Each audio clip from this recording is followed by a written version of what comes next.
Sualda soruşulur, əgər valideyn desə ki, nafilə oruc tutma, ona itaət olunmalıdırmı? Valideyn orucu inkar etmir, sadəcə olaraq işin ağırlığına görə belə deyir.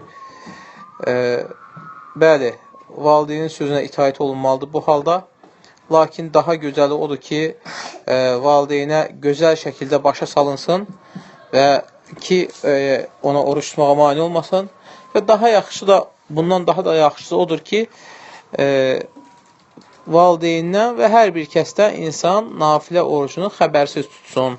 Əgər bacarırsa ki, qarşı tərəf başqa insanların xəbəri olmasın. Çünki gizli ibadətlər daha əfzəl, daha üstündür, daha təqvaya daha yaxındır, daha ixlaslı olur. Bu baxımdan insan bacarırsa gizlin etsin. Əgər gizlin edə bilmirsə, valideyni danışıb yola gətirsin ki, heç olmasa hər dəfə olmasa da bütün sünnələri hərdən istədiyi vaxtı sünnə nafilə oruclar tuta bilsin. İxlasla.com saytı tərəfindən təqdim olundu.